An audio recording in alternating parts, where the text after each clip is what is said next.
بسم الله والحمد لله والصلاة والسلام على سيد الصائمين وإمام القائمين محمد خاتم النبيين، صلوات ربي وسلامه عليه وعلى من سار على هديه إلى يوم الدين. ثم أما بعد، أحبتي في الله، تذكير الأنام بحكمة الصيام، تذكير الأنام بحكمة الصيام. الله جل وعلا قال في كتابه: يا أيها الذين آمنوا كتب عليكم الصيام كما كتب على الذين من قبلكم. ما الحكمة يا رب؟ قال: لعلكم تتقون، أي ليأتي فينا الخوف من الله الجليل والعمل بالتنزيل والرضا بالقليل والاستعداد ليوم الرحيل.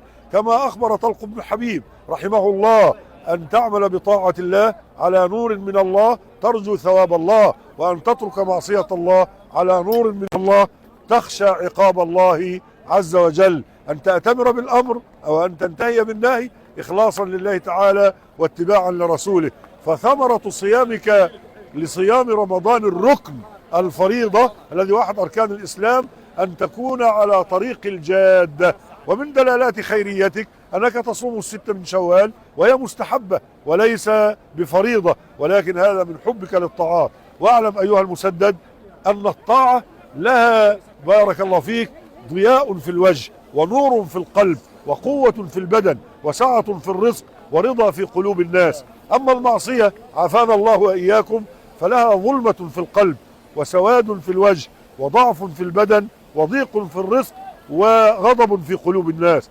فأي عاقل يريد أن تكون هذه ثمرات حياته؟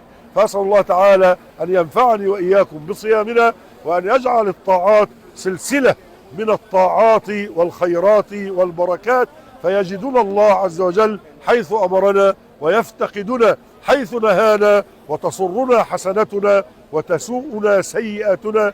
بهذا يكون الخير العميم وثمرة الصيام تظهر في حياتك بفضل من الله تعالى. هذا وصل اللهم وسلم وبارك على البشير النذير محمد، والسلام عليكم ورحمة الله وبركاته.